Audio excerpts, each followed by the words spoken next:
Mesdames, Messieurs, bonsoir, bienvenue à toutes et à tous au sommaire de ce nouveau numéro de sport à la une du football féminin. 10 ans après, les Lions remettent cela face à la Guinée. Les protégés de Mame Moussa Cissé s'imposent 1-0 en match aller comptant pour les éliminatoires de la CAN 2016. Le suspense demeure pour la manche retour. Aliou Cissé lâche ses 26 lions en vue de la double confrontation face au Niger. Diao Baldé Keita et Famara Diédhiou renforcent la ligne d'attaque. Vous entendrez dans ce magazine les impressions de l'attaquant de Clermont, meilleur buteur de la deuxième division française. Et puis des Famara Diédhiou, Diao Baldé Keita, l'académie d'Ibrahim Yantiam compte en servir beaucoup au Sénégal. Il sera notre invité. Il est là, accompagné de l'actionnaire principal Peter Kalouba. Et puis triompher et offrir au Sénégal sa deuxième médaille olympique à Rio. C'est l'objectif de Baladier. Lui également, il sera avec nous en deuxième partie de cette émission. Le taekwondoïste qui a obtenu sa qualification. Il sera là pour nous parler de son programme. Voilà le sommaire de ce magazine. Tout de suite, le développement.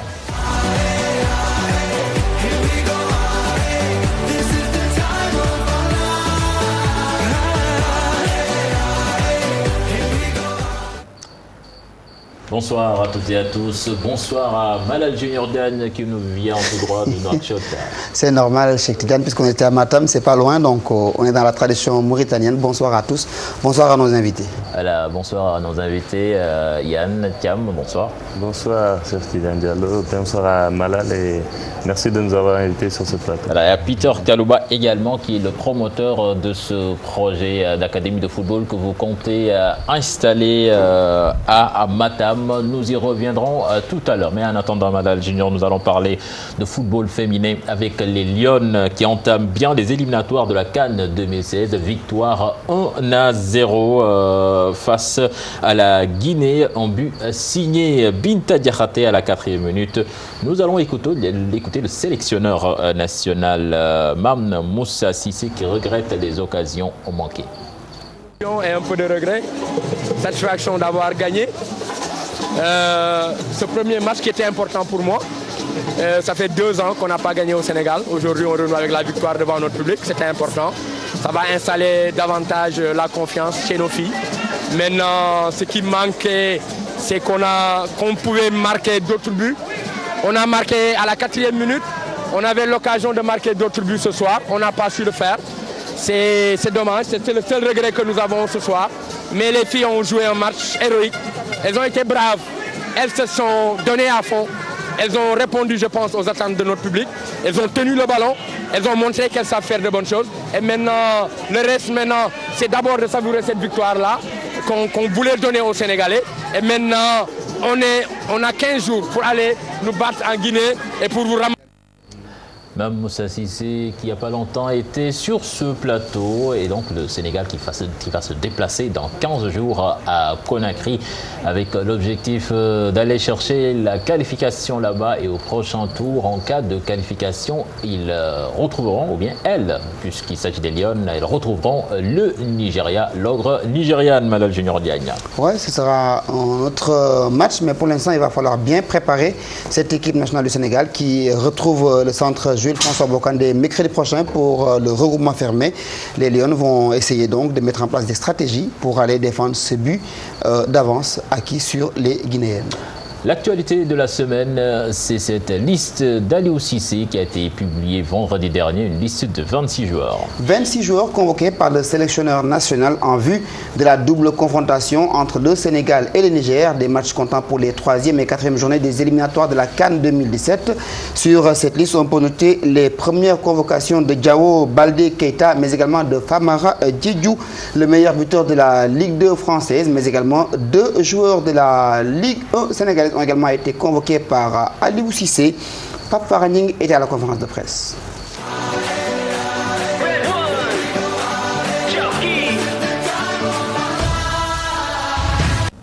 Quatre nouveaux lions, dont 2 locaux, intègrent la tanière. Aliou Cissé a ratissé large pour la double confrontation contre le Niger. comptant pour les éliminatoires CAN Gabon 2017. 26 joueurs sur la liste du sélectionneur national, un choix sportif justifié. Tous les Sénégalais savent que mon travail est de composer un groupe que j'estime le meilleur possible pour atteindre l'objectif du moment. Je l'ai dit, je le redis, la progression d'un groupe, d'une équipe, ne se situe pas seulement que sur le plan technique, tactique ou athlétique. Très convoité par la France, finalement Diao Baldé Keita choisit les Lions, de même que Famara Diédhiou, actuel meilleur buteur de la Ligue 2 française, qui étrennent leur première convocation. Il ne faut pas avoir un garçon comme Diao Baldé, des garçons comme Koulibaly, des garçons comme Abdoulaye Diallo, des garçons comme Cheikh Ndoye, qui fait partie des meilleurs joueurs actuellement au milieu de terrain, et me dire de fermer le groupe et de ne pas aller les chercher. Non, en 1 an d'une Coupe d'Afrique, à 2 ans d'une coupe du Monde. Donc moi je pense que cette équipe nationale doit s'ouvrir. Voilà, doit s'ouvrir au talent. Maintenant, ça a été la venue de Diao Baldé. C'est un travail avec le président Augustin Senghor, avec le président Abdoulaye Sow, avec les contacts qu'on a un petit peu à l'extérieur. Après une année passée à la tête de l'équipe nationale, Aliou Cissé en est à son deuxième face-à-face avec la presse. Le coach des Lions se défend. Notre façon de voir les choses, mais accepter aussi que moi, par rapport aux sensations que j'ai, par rapport à ce que je vis dans ce groupe-là, il y a beaucoup de choses que vous ne savez pas à l'intérieur de ce groupe, parce que c'est moi qui y ai. Donc même si c'est vrai qu'il y a parfois il y a quelques fuites, mais l'intérieur de la tanière, vous ne le connaissez pas. Je crois que c'est moi l'entraîneur, c'est moi qui a ces sensations-là. Et il y a des choses que je ne peux pas toujours expliquer dans la presse. Voilà. Ça, c'est concernant le point de presse. Mais sachez que je n'ai jamais été figé dans cette position-là. Pour le moment, j'ai préféré ne pas le faire. Et aujourd'hui, comme vous le dites, j'ai émis le souhait de le faire parce que je pensais tout simplement que le moment était venu pour moi de le faire. Donc je l'ai fait. Les Lions vont entrer en regroupement le 21 mars à Dakar pour affronter les MENA du Niger en match aller et retour les 26 et 29 prochains.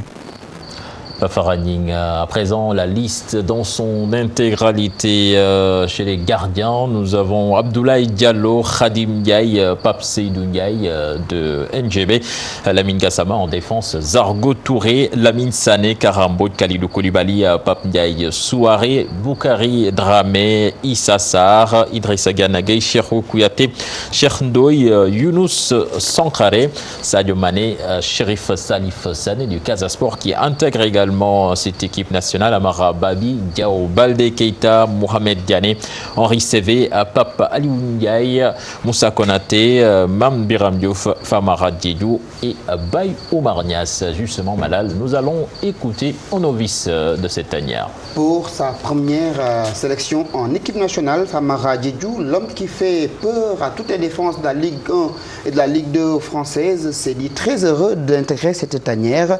Pour lui, c'est un rêve qui se réalise. Il s'est confié à Mamfatou Ndoye, image Hamza Diallo. Je le prends avec un grand cœur. C'est le rêve de tout un footballeur de défendre les couleurs de son pays. Je le prends avec honneur et beaucoup de satisfaction. Mais après, je suis jeune. C'est vrai que c'est ma première sélection. Je pars pour apprendre et essayer d'apporter mon plus. J'étais dans mon coin, je faisais mon travail et voilà. J'ai toujours dit que le moment où ça va arriver, ça arrivera. Et je pense qu'aujourd'hui c'est arrivé et je suis vraiment fier. D'accord. Maintenant le but c'est quoi? C'est d'apprendre, de rester dans le groupe ou c'est encore trop tôt pour se projeter? Moi je pense que c'est encore trop tôt, mais comme j'ai dit, je suis jeune. Je pars en sélection pour défendre les couleurs de mon pays. Je suis jeune et je pars pour apprendre et essayer d'apporter mon plus. Alors, tu me disais que tu avais joué le match contre la Colombie à l'époque, mais depuis lors, tu n'avais pas eu de nouvelles d'Aliou Cissé, comme quoi il te suit en fait. Comme je l'ai dit, il me suit comme toujours susceptible d'être appelé en sélection. Après voilà, moi j'étais dans ma bulle, je faisais mon taf. Je pense qu'il me suivait.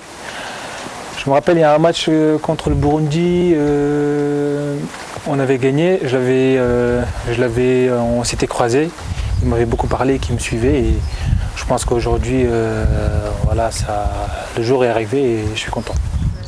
Un autre joueur qui va entraîner sa première sélection avec les Lions du Sénégal. Il s'agit du très prometteur Diao Baldé Keita de la Lazio de Rome.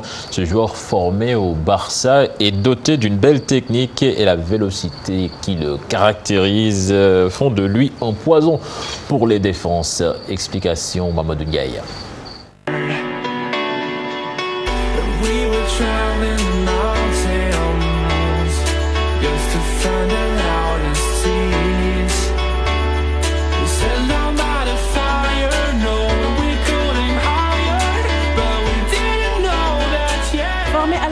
Du FC Barcelone avant de rejoindre la Lazio de Rome, Baldé Diao Keita fait partie de ces jeunes pépites destinés à écrire l'histoire du football mondial. L'Hispano-Sénégalais, convoité par de nombreux grands clubs européens, a séduit l'équipe nationale du Sénégal depuis un long moment. Et si le jeune prodige n'a toujours pas rejoint la tanière, c'est parce que, comme il a eu à le dire par le passé, il devait consulter sa famille avant de prendre une décision. Aujourd'hui, le natif d'Arbucy en Espagne a fait son choix et se dit fin prêt à porter haut les couleurs du Sénégal. On a discuté avec les parents et toute la famille. Ce n'est pas une décision facile à prendre. Je sais que je suis encore jeune, j'ai l'avenir devant moi. Mais pour ce qui est de mon choix, il est fait, je suis prêt à jouer pour le Sénégal. A-t-il déclaré dans un entretien accordé au quotidien Stats. Une déclaration qui n'est pas tombée dans l'oreille d'un sourd. Ce jeudi, le sélectionneur de l'équipe nationale de football du Sénégal, Aliou Cissé, a publié la liste des 26 joueurs pour la double confrontation contre le Niger le 26 mars à Dakar et le 29 à Niamey, comptant pour les 3e et 4e journées des éliminatoires de la CAN Gabon 2017. Sur cette liste figure l'attaquant de la Lazio de Rome, Diao Baldé Keita. Pas avoir un garçon comme Diao Baldé et me dire de fermer le groupe et de ne pas aller les chercher.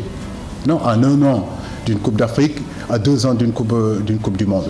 Donc moi je pense que cette équipe nationale doit s'ouvrir. Voilà, doit s'ouvrir au talent. Maintenant, ça a été la venue de Diao Baldé. C'est un travail avec le président Augustin Senghor, avec le président Abdoulaye Sow, avec les contacts qu'on a un petit peu à l'extérieur.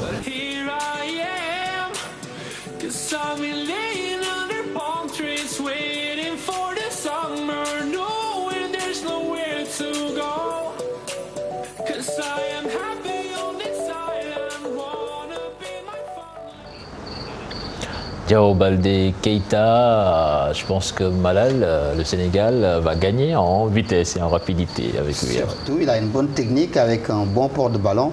On lui souhaite le meilleur avec l'équipe nationale du Sénégal au grand bonheur de tout le public. Voilà, nous avons sur le plateau un footballeur toujours en activité, il faut le rappeler, Ibrahim Yann Thiam qui évolue en Belgique au FC Guil, c'est ça?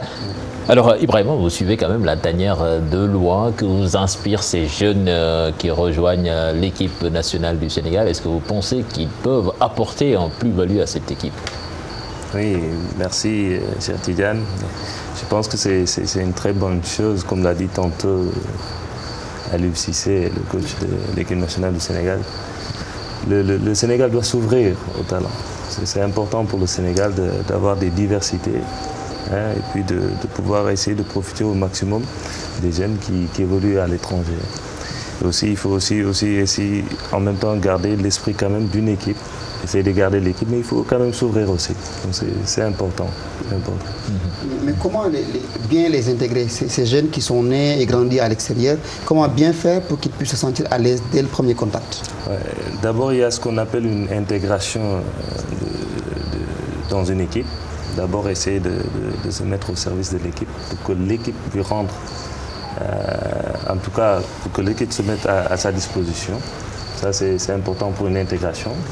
Essayer de voir un peu comment l'équipe fonctionne, la philosophie de l'équipe.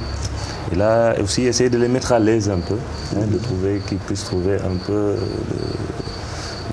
en tout cas, on peut dire qu'il y a une façon différente de jeu entre l'Europe et l'Afrique. C'est quoi? C'est différent, c'est quoi? Bon, vous savez, il y a l'Europe qui tend toujours sur la discipline, la répétition et tout cela. Maintenant, on a des entraîneurs qui essaient d'amener ça ici aussi au niveau du Sénégal, qu'on essaie de répéter la même chose. Mais il ne faut pas tout lâcher, parce qu'on a aussi nos qualités qu'eux, ils n'ont pas. Donc quand on a cette symbiose, quand on essaie de faire les deux ensemble, là on peut avoir quelque chose de plus intéressant. Donc ça, c'est important. Alors Ibrahima, ici au Sénégal, le débat s'est posé par rapport aux binationaux. Certains disent qu'ils ne donnent pas assez quand ils viennent jouer ici, qu'ils ne sont pas faits pour évoluer, briller en Afrique. Vous, est-ce que vous faites partie de ceux qui pensent ainsi? Non, vous savez, un joueur, quand il est professionnel, son rôle c'est de jouer. Qu'il soit en Europe ou qu'il soit au Sénégal, l'essentiel c'est qu'il fasse son travail, qu'il venir jouer. Maintenant, on le reproche de ne pas assez mouiller le maillot. Non, vous savez, il y a le milieu qui favorise en quelque sorte l'évolution de la personne. Maintenant, quand on voit aujourd'hui avec les joueurs qui évoluent en Europe et qui essaient de venir aussi au Sénégal, moi je pense que l'intention c'est qu'ils veulent quand même donner 200%, surtout quand il s'agit de l'équipe nationale, parce que c'est quand même le maillot, ça représente autre chose que le club. Maintenant il faut toujours créer cette atmosphère qui va faire qu'ils vont explorer le maximum possible leur talent. Ça, c'est important. Alors, globalement, comment voyez-vous cette équipe nationale du Sénégal qui a des problèmes? Est-ce que vous la voyez prête à aller, par exemple, chercher une Coupe d'Afrique? Est-ce que vous pensez que cette équipe en est capable? Moi, je pense qu'il faut travailler. On ne peut pas, en une journée, planter un arbre et qu'on a les fruits maintenant et tout ça. Sauf que ça commence à durer, hein?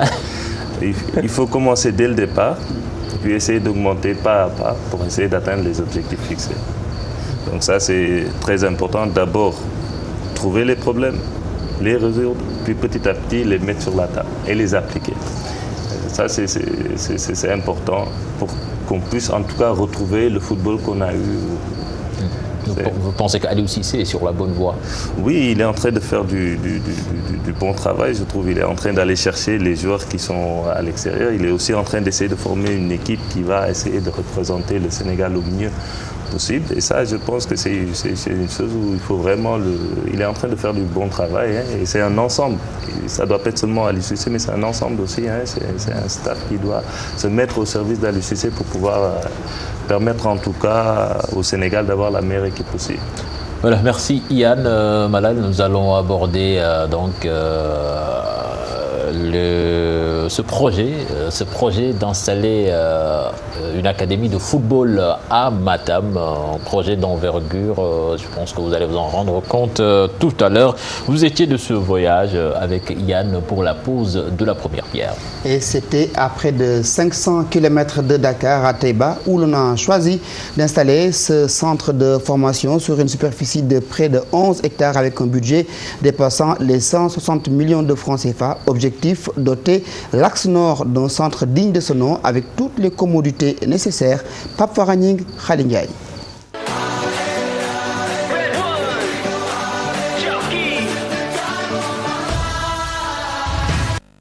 Un projet ambitieux pour développer le football sénégalais avec la construction des infrastructures modernes, un centre de sport-études dénommé Nouveau Sportif Football Club IAN, implanté à Matam. Un projet qui va se commencer par étapes.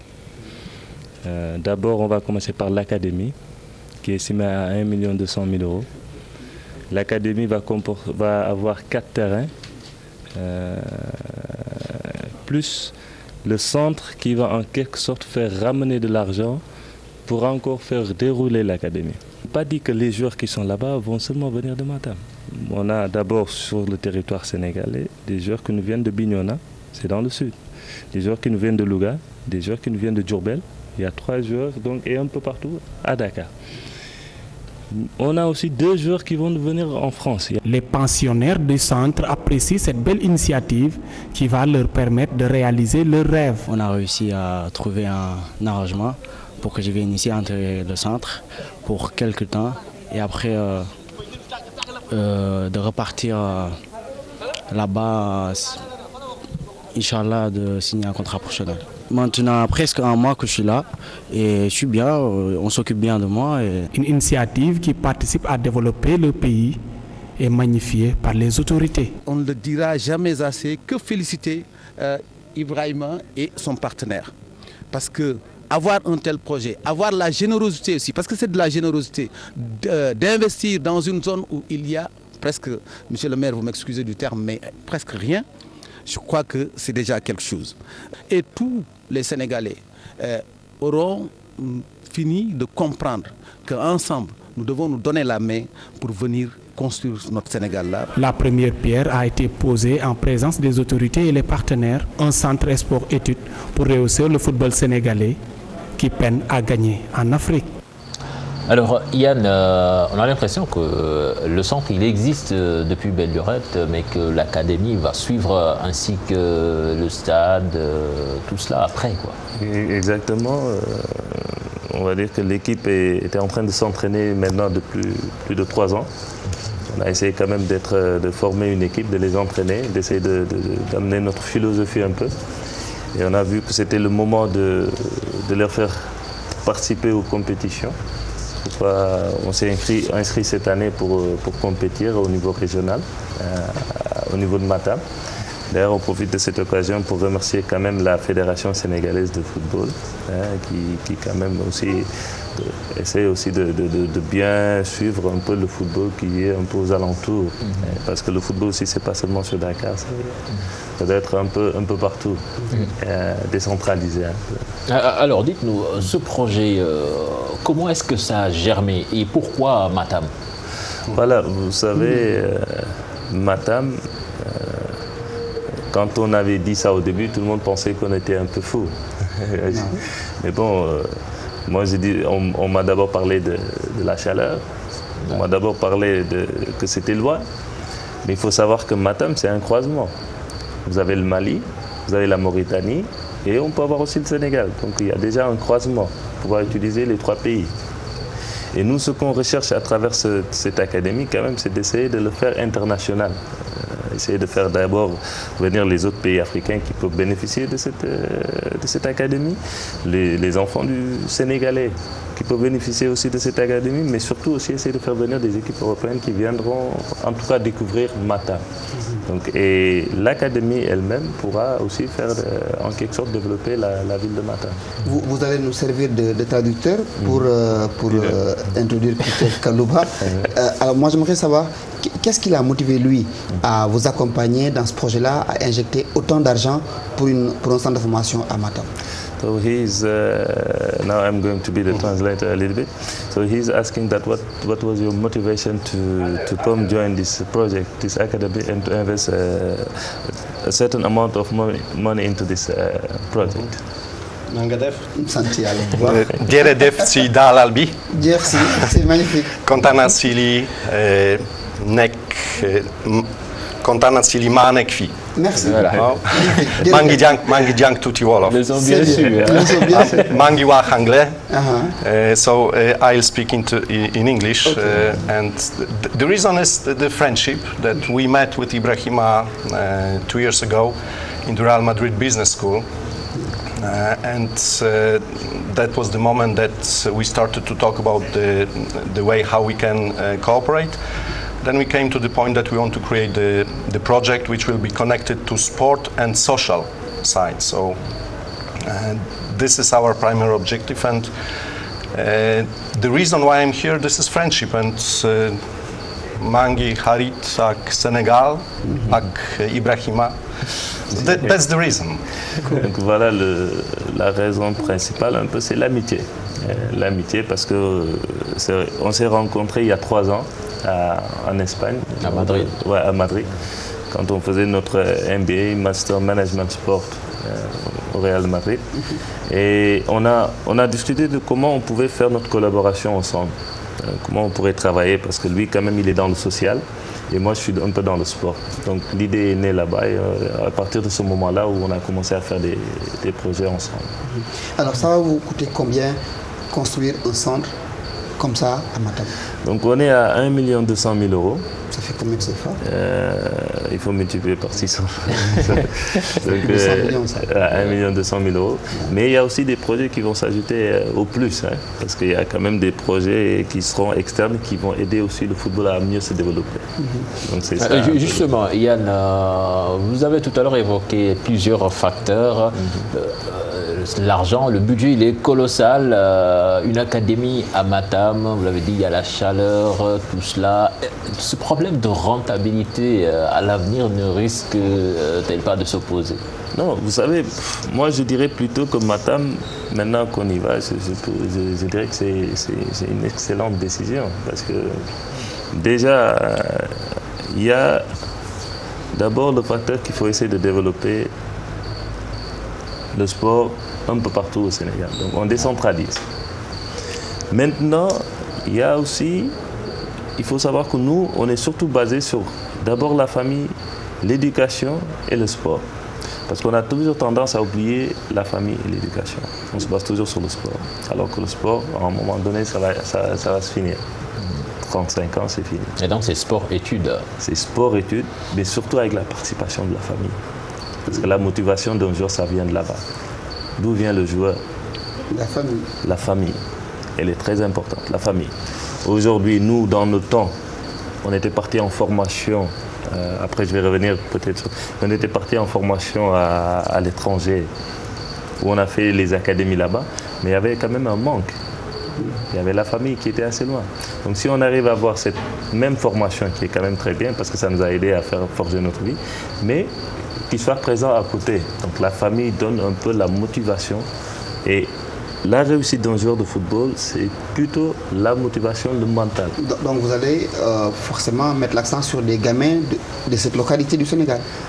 Non, l'académie est pour tout le monde. Okay. Elle est internationale, elle est même internationale. On a des joueurs, tantôt vous l'avez dit, qui sont venus de la France. Non. Ils sont deux. Ils sont deux. Il y a un qui est là, il y a l'autre qui est en train de se préparer pour venir.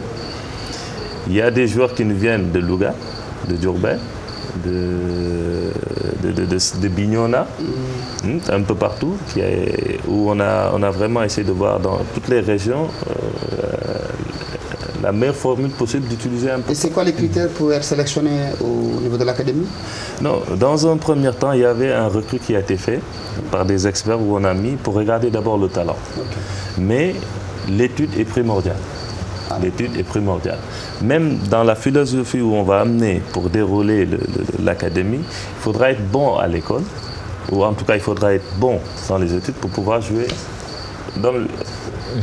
On a un peu l'impression que c'est comme le système américain pour les joueurs qui évoluent en NBA. Il faut forcément passer par l'université pour pouvoir espérer jouer en NBA. Et chez vous, je pense que c'est une donnée fondamentale. Oui, parce que ça participe même au développement du joueur sur le terrain. Parce qu'il y a des décisions qu'il faut prendre sur le terrain, des décisions qui sont vraiment à l'immédiat. Il faut aller prendre des décisions. Et le fait d'avoir en tout cas une étude assez poussée pourra aussi permettre de prendre la bonne décision, en tout cas sur le terrain. Si je viens juste sur le plan sport, mais aussi, il faut savoir que dans le monde d'aujourd'hui, dans le football d'aujourd'hui, on a besoin de ces études-là pour pouvoir évoluer en tout cas au plus grand, parce qu'on est dans un monde quand même où il y a beaucoup de paramètres qu'il faut prendre en compte. Maintenant, on a procédé à la pose de la première pierre. Vous espérez réceptionner ce centre-là quand? Donc il y a déjà on a déjà commencé avec les personnes qui sont responsables pour la construction. On commence par l'architecture et puis les responsables pour la construction. Il y a les études qui vont être faites sur le sable pour voir le matériel qui va être utilisé pour faire la construction. Donc on a déjà commencé notre processus. D'autant plus que, je vais en profiter de cette occasion aussi parce que des fois il nous faut quand même des papiers d'administration. Mais on a déjà commencé parce qu'on a déjà le nécessaire pour pouvoir commencer cela, ce qui est déjà important. Et on espère le finir au plus vite pour qu'on puisse commencer un peu ce qu'on a envie de faire ici au Sénégal. Alors Peter, ce projet finalement est-il lourd à porter sur le plan financier? He is asking about the project. He's saying that if this project is a little bit somehow deep to support this project, the amount of this money or Est-ce qu'il a d'autres partenaires également? Do you have other partners into this project? No, the main objective is to focus on the social part. That's our key point in this project. So you asked before about the profitability for the future. if we are going to make 0 on it, it's going to be for the very first year after the developing academy, the good point for us. However, we do not focus on profit with this. This is important because we want this region to grow, and we want to give a chance to educate and to grow kids in the region. This is our main motivation.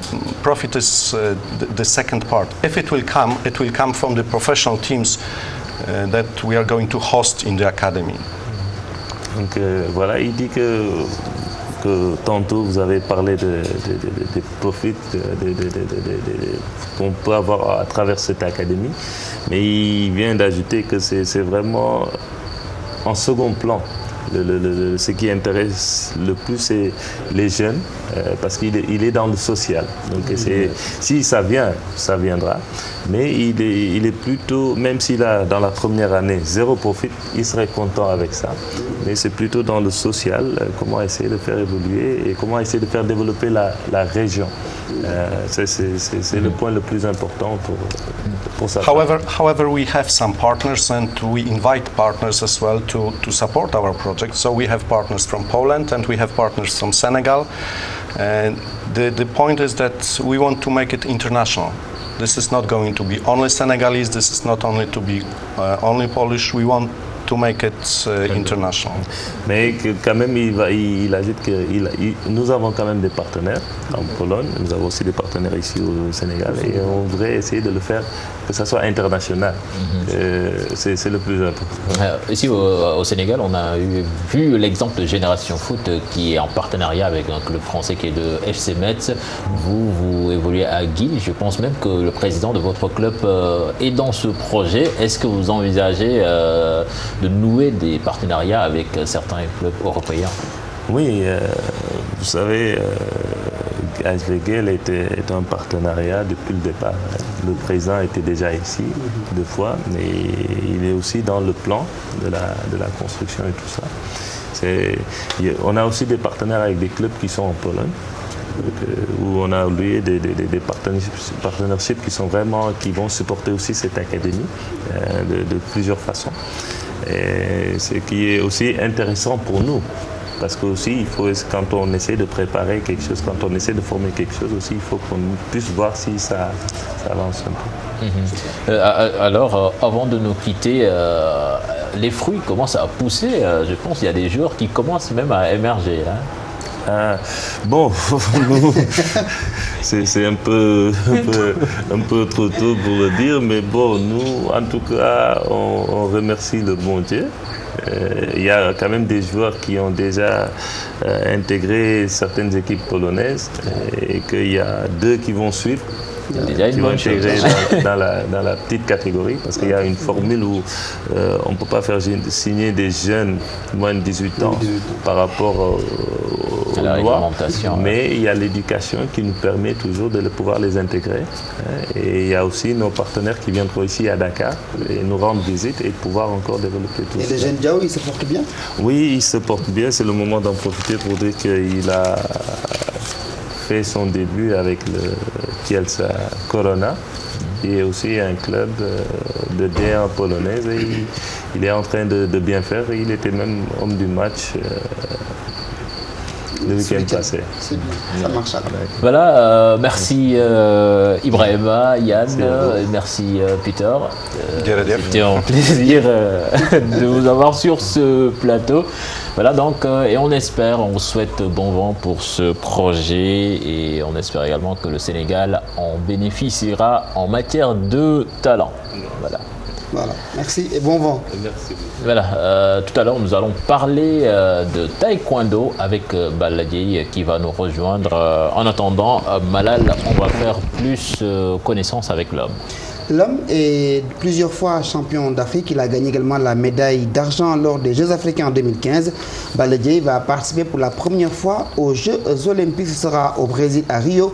Objectif pour le taekwondiste sénégalais, monter sur le podium. Son portrait nous est dressé ici par Mamadou Ndiaye.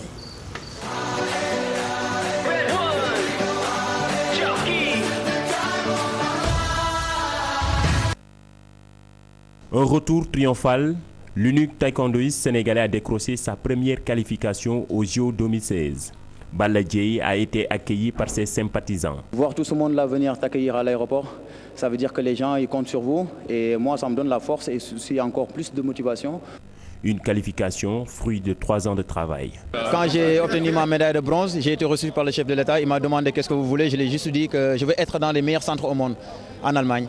Et cela a été fait juste pour que je puisse m'entraîner comme il faut pour pouvoir décrocher une qualification olympique.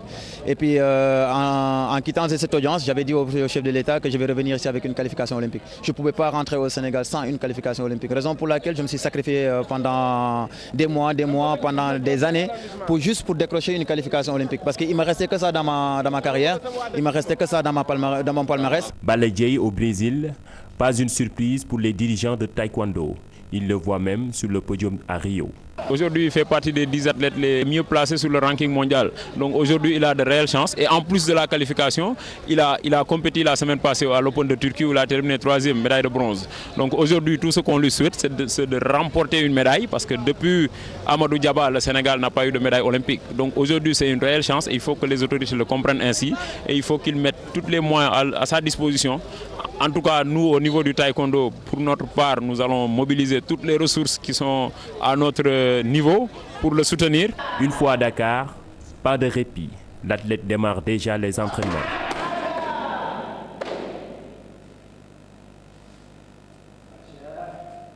L'autre challenge, décrocher une médaille d'or à Rio. Mais pour cela, Balla Dièye demande le soutien des autorités. Sans les moyens, on ne peut pas prétendre avoir une médaille olympique. Parce qu'une médaille olympique, il faut avoir beaucoup de moyens parce que toutes les grandes nations ont commencé déjà leur préparation. Moi, je suis venu ici pour présenter la médaille au peuple sénégalais et aussi d'honorer ma parole comme quoi que je vais me qualifier aux Jeux Olympiques et aussi continuer à travailler et demander aussi du soutien pour ma préparation parce que c'est très important parce que comme vous le savez, je m'entraîne 8 heures par jour, j'ai pas mal de compétitions à faire et tant que je ne ramasse pas beaucoup de points, j'aurai un tirage extrêmement difficile aux Jeux Olympiques. Plus que 5 mois pour parfaire sa préparation et offrir au Sénégal sa première médaille olympique dans cette discipline. Le chemin est encore long.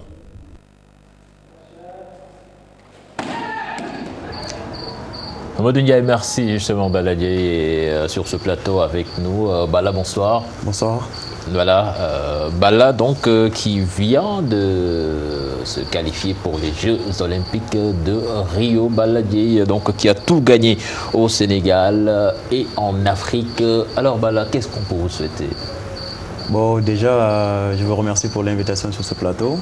Et qu'est-ce qu'on peut me souhaiter? C'est juste prier pour moi et puis que je puisse être sur le podium olympique que tout le peuple sénégalais rêve. Et actuellement, je suis dans cette lancée-là. Mais à 5 mois des Jeux Olympiques, contrairement à ce que l'on voit dans le monde, des champions qui se préparent pendant 1 année ou 2, vous pensez pouvoir vous préparer correctement pour aller à Rio défendre clairement les chances du Sénégal? Bon, pour vous dire en fait en quelque sorte, ma préparation a commencé depuis 2012. Okay. Ça fait 3 ans que je m'entraîne vachement dur en Allemagne au TCC, qui s'appelle Taekwondo Compétence Center. Et j'ai décroché en 2013 ma médaille mondiale à Puebla au Mexique, où j'ai été reçu par le chef de l'État.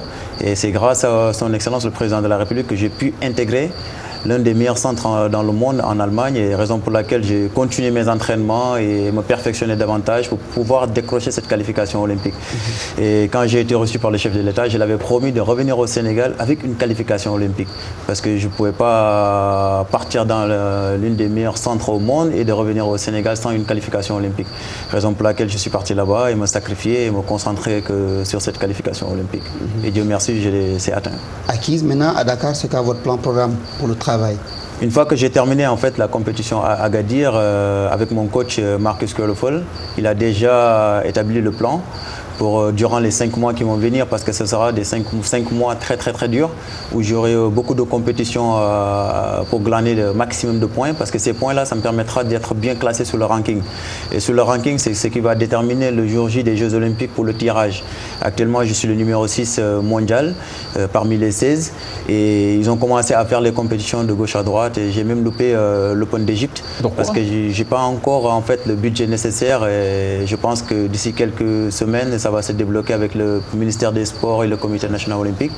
Et je demande aussi le soutien encore du chef de l'État parce que, comme vous le savez, une médaille olympique, ça ne s'acquiert pas comme ça parce que si je vois les quelques athlètes qui sont dans mon centre, ils ont déjà le budget qu'il faut pour commencer leur préparation. Mais quand vous parlez de Jeux olympiques, vous parlez souvent de budget, mais on n'a pas une idée exacte sur combien il vous faut pour faire cette préparation et aller faire ces compétitions.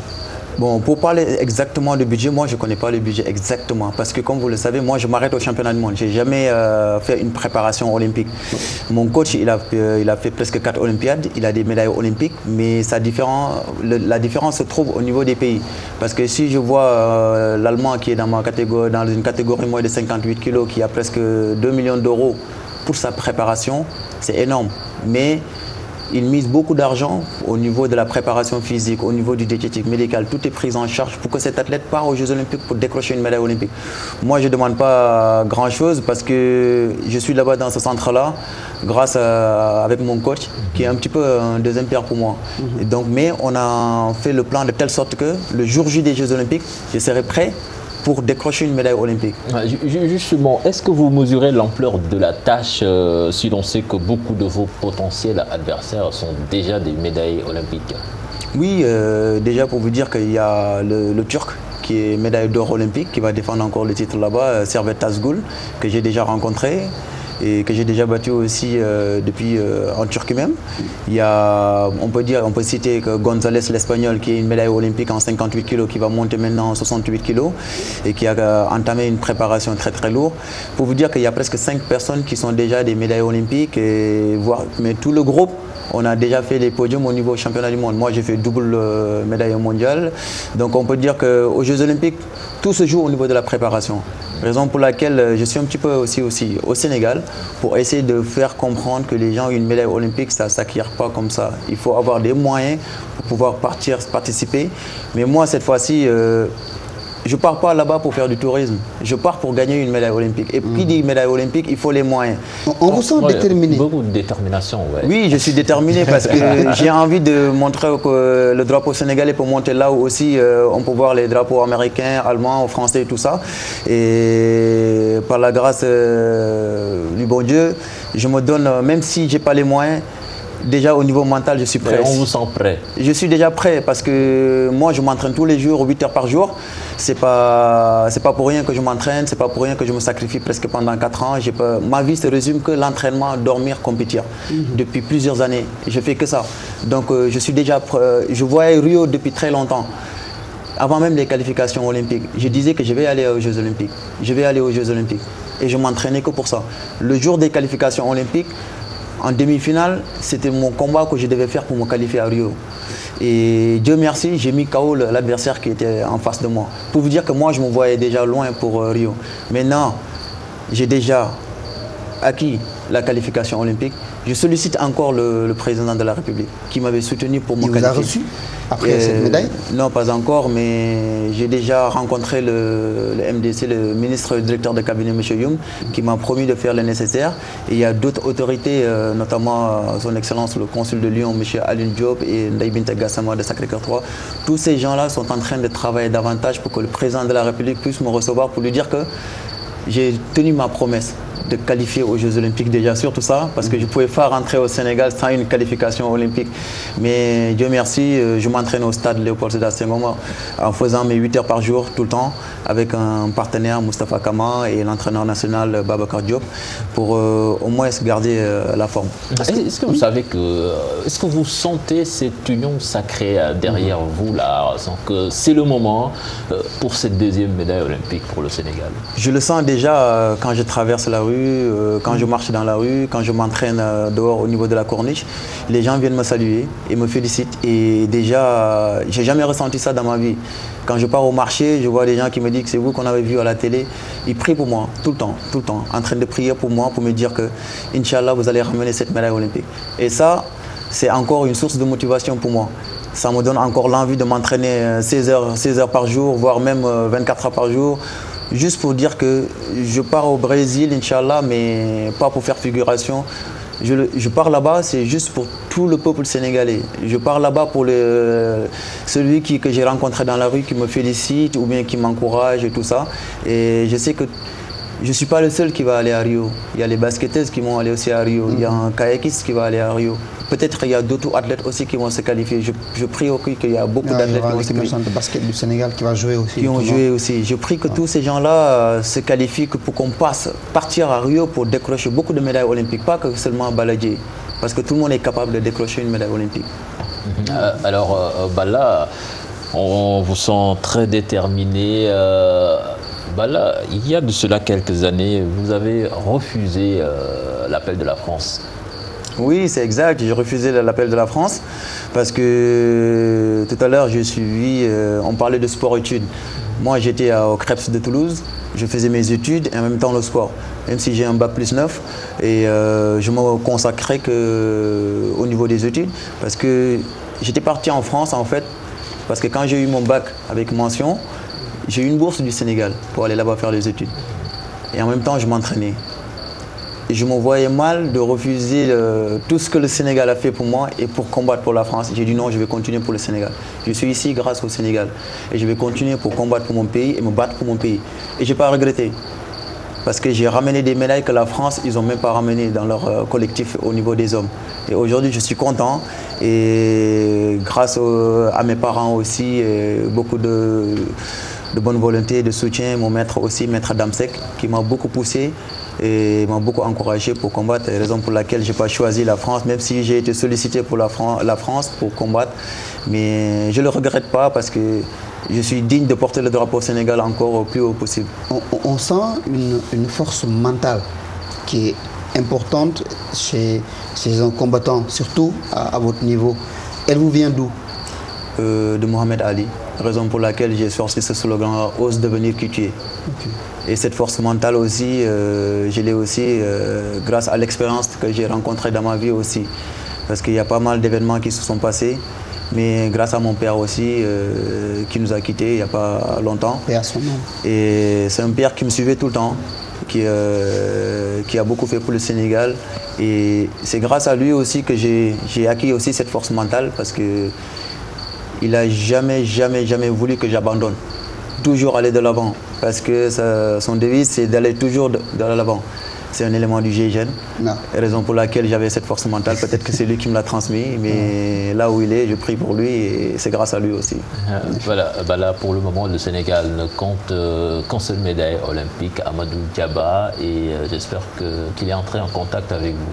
Je l'ai rencontré au stade quand je m'entraînais. Comme par hasard, je m'entraînais et je l'ai vu là-bas. Et quand je l'ai vu, j'ai beaucoup de choses déjà qui se sont liées dans les yeux. Je veux être comme cet homme-là. Et j'ai continué à m'entraîner. Et il me soutient beaucoup aussi. Il continue à me donner des conseils, notamment avec l'appui du Comité national olympique, M. Seydina Diagne. Et en le voyant, ça donne encore une source de motivation.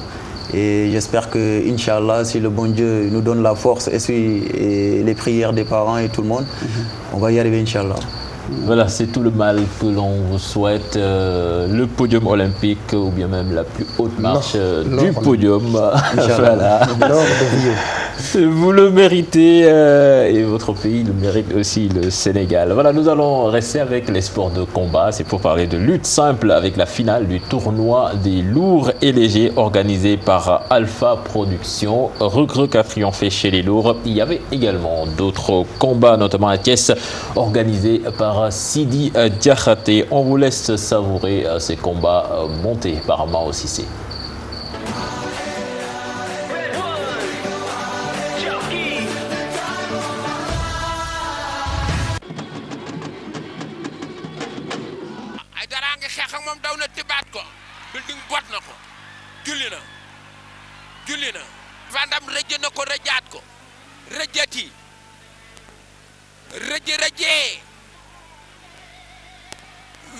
doon na ko fax pour tuur ko Vandam bañ dem ceeri li muy wut dina ko am de dëj na ko dafa fax mu romb mu dëj ko. jamono ak nooy kër am na ngemb jamono am na ngemb jamono nooy mu ne ko nooy kër daan na jamono nooy kër daan na jamono ndeysaan buur mu ne ko bàyyi ma doon jël na buur siin ndeysaan bàyyi ma doon jël buur siin ba rëbb ñoom ñaar ñi ngi xeex diggante bàyyi ma doon buur siin ndeysaan buur siin war na ndox ba bàyyi ma ñor arbitre bi atte na leen non arbitre nee na dara amul diggante bàyyi ma ñor ak buur siin dara amul arbitre bi tax sa combat bi arbitre lu xew buur siin daan na bàyyi ma ñor daje nañu daan na ko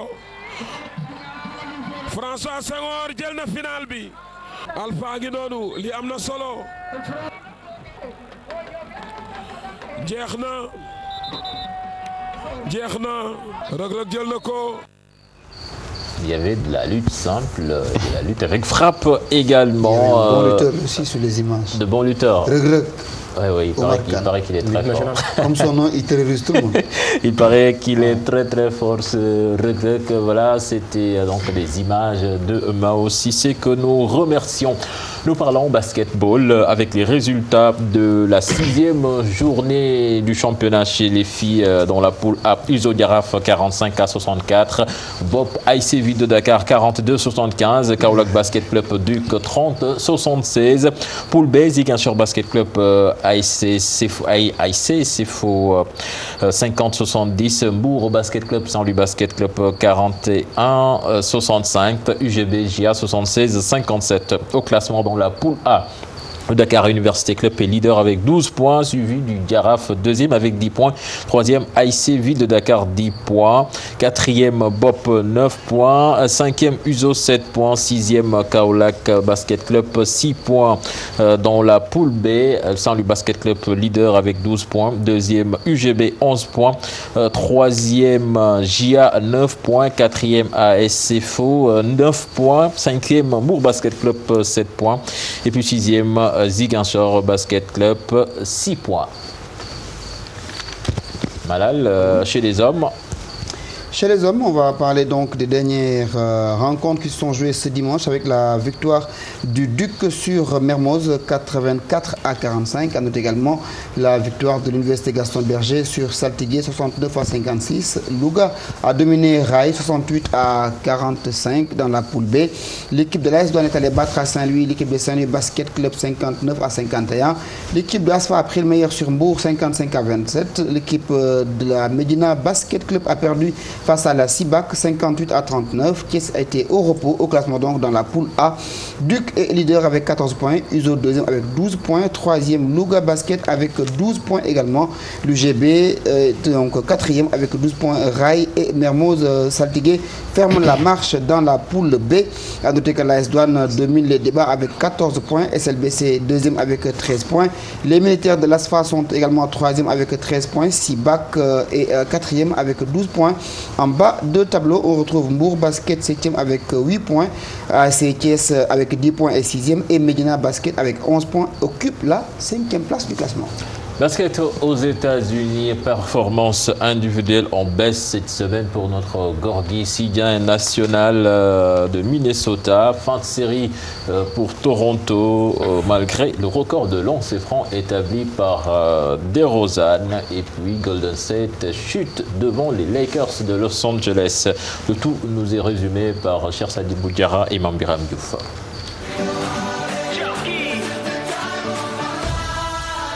L'ailier est à sa 12e saison NBA. 28 had 11 rebounds and 8 assists. Cleveland won it. Emergency Showtime button today in LA. It's the Lakers running the break and Marcelo Huertas touch pass with class to Brandon Bass, who brings this one home for the Lakers over the Golden State to Milwaukee 4-2, where Giannis Antetokounmpo has the urge to merge right over Serge, the Greek freak. Voilà, ces belles images de la NBA qui ne cesse de nous régaler, le basketball américain pour les noctambules, bien sûr, Malal Junior Diagne. Nous allons parler de foot européen avant les buzz du web de Mamadou Ndiaye, Angleterre, la surprise du siècle, comme ils le disent là-bas, de plus en plus proche. En Italie, la Juve et le Napoli se tiennent de très près. En Espagne, le titre se rapproche pour le Barça.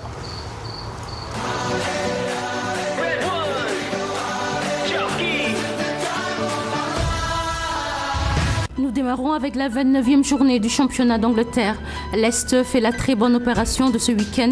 Les Foxes se sont imposés en déplacement 1-0 à Watford. Les hommes de Ranieri profitent aussi du match nul entre Arsenal et Tottenham. Le deuxième et le troisième se sont quittés sur le score de 2 buts partout. En France, la 29e journée est marquée par le match nul du PSG à 1-0 face à Montpellier, le grand gagnant du week-end, et l'Olympique lyonnais. Les Gones ont pulvérisé Guingamp 5-1 et se placent à 6 points de Monaco. Le deuxième, les Monégasques n'ont pu faire qu'un match nul 2-2 sur la pelouse de Caen. L'Olympique de Marseille continue ses contre-performances à domicile. Les Olympiens ont fait un match nul face à Toulouse, 1 but partout. En Italie, la Juve garde ses distances sur le Napoli en tête du classement. Les Bianconeri se sont imposés 2-0 face à Atalanta de Bergame. Victoire également du Napoli 3-1 face au Chievo Verone. Le Milan AC renoue avec ses vieux démons. Les Rossoneri ont perdu 2-0 sur la pelouse de Sassuolo. En Espagne, c'est le statu quo en tête du classement. À 10 journées de la fin, le Barça, victorieux sur la pelouse d'Eibar 4-0, garde ses 8 points d'avance sur l'Atlético Madrid. Les Colchoneros se sont imposés 3-1 à Valence, tout en maintenant leur avance sur le Real de Madrid qui s'est imposé 7-1 face au Celta Vigo. En Bundesliga, le Bayern garde ses distances sur le Borussia Dortmund. En effet, le choc au sommet entre le leader et son dauphin n'a pas connu de vainqueur. Match nul, 0 but partout. Le Hertha Berlin complète le podium malgré sa défaite 2-0 face à Hambourg. Voilà, le football européen sur sa dernière ligne droite en ce qui concerne les championnats, bien sûr. Et puis la Ligue des Champions revient cette semaine avec ce choc à Stamford Bridge entre le Chelsea FC et le Paris Saint-Germain Junior. On l'espère quand même sur la RFM. Bah oui, ça dépendra que du petit Fall. Voilà. Mon gars chef. Nous accueillons Mamadou Ndiaye pour les buzz du web. Mamadou Ndiaye qui est déjà là. Mamadou, bonsoir. Bonsoir cher, bonsoir Molan. Bonsoir cher. Voilà, on démarre en Turquie avec l'ancien joueur de Galatasaray, Hakan Şükür, qui risque la prison pour avoir insulté le Premier ministre. Ah oui, décidément, cher Tigane, il ne fait pas bon d'injurier maintenant sur les réseaux sociaux. En ce moment, après Serge Aurier qui a insulté coach et partenaire du PSG sur Periscope, c'est au tour de la légende turque Hakan Şükür de faire parler de lui. L'ancien attaquant de Galatasaray est accusé par le parquet d'avoir insulté sur Twitter le président islamo-conservateur Recep Tayyip Erdogan, son ex-mentor politique, et risque 4 ans de prison. Voilà, 4 ans de prison pour une bêtise, faut l'éviter. Toujours des leçons, hein, sur le net. Et après le foot, il s'est converti dans la politique.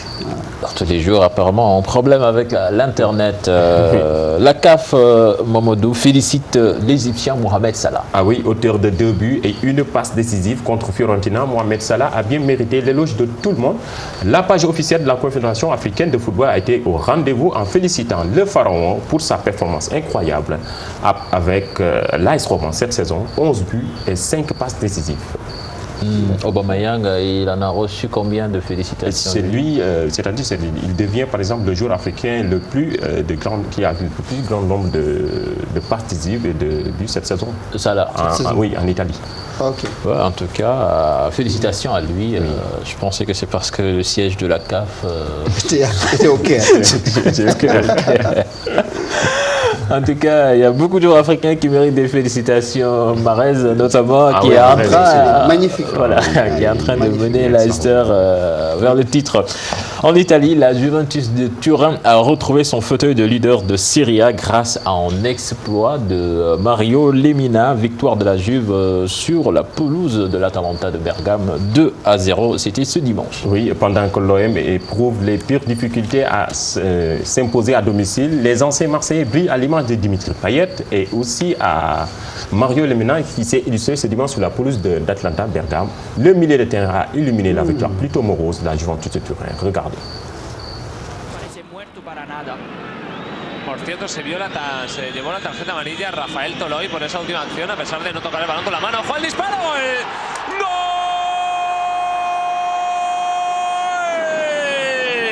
Marca la Juve y finiquita el asunto. Marca Mario Lemina con ese zapatazo con la derecha. ¿Cuánto se va a alegrar este chico por marcar este gol? Javi, así se ganan los... Belle revanche pour l'international gabonais qui, je pense, ne figure même pas dans la liste des joueurs qui jouent la Ligue des Champions pour la deuxième partie de saison. Mario Lemina, très bon joueur. Ramsey, la malédiction continue pour le joueur d'Arsenal. La disparition de Nancy Reagan au lendemain du but d'Aaron Ramsey face à Tottenham continue à entretenir le mythe de la malédiction que déclenchent les buts du milieu de terrain d'Arsenal. En tout cas, c'est incroyable. Il s'agit d'une rumeur stupide et pas marrante. Quand Ramsey marque, le lendemain, une célébrité meurt. La dernière remonte ce week-end lors du derby face à Tottenham, 2 buts partout. La disparition, on a appris la disparition à 94 ans de l'ex-première dame américaine Nancy Reagan. Une coïncidence qui a débuté en 2011 lors du décès d'Oussama Ben Laden. Après, il y a Steve Jobs, Muammar Kadhafi, Whitney Houston, Paul Walker, tous ont disparu au lendemain d'un but de Aaron Ramsey. C'est incroyable. Alors, on en fait quoi de ce joueur? On le laisse jouer, hein. Pas de souci. On prie pour qu'il marque des buts. Ceux qui doivent partir partiront de toute façon. Oui. En tout cas, le joueur lui-même commence à être touché par cette histoire. Ça peut le déstabiliser. C'est coïncidence ou vraiment c'est assez incroyable. En tout cas, un formidable joueur et qui marque souvent de très très beaux buts. Aaron Ramsey, c'est lui qui a mis la talonnade face à Tottenham. La talonnade, il marque de très beaux buts. International gallois Aaron Ramsey. Pour finir, à présent, la vidéo bonus. Oui. On va finir avec le professeur Xavi Alonso. Regardez.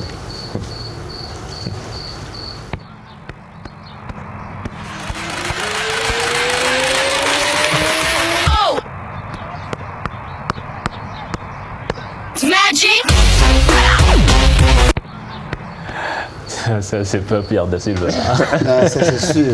C'est le professeur, oui.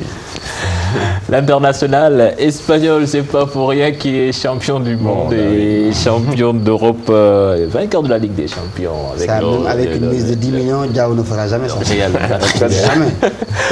Merci Mamadou Ndiaye. Rendez-vous la semaine prochaine pour d'autres informations sur la toile. Merci à toi également, Madame Junior Diagne. Merci, il n'y a pas de quoi, on est ensemble. Merci à toute l'équipe technique qui est derrière cette émission. On se donne. Il faut souhaiter bonne fête à toutes les femmes. Voilà. Ce mardi, bonne fête à tout le monde. Bonne fête à Da Silva qui crie à ma femme, Oui, bonne fête également à la femme de Pierre Da Silva. Voilà. À nos mamans, bien sûr. Voilà, c'est la fin de cette émission. Excellente suite de programme en compagnie de la Télé Futur Média. Au revoir.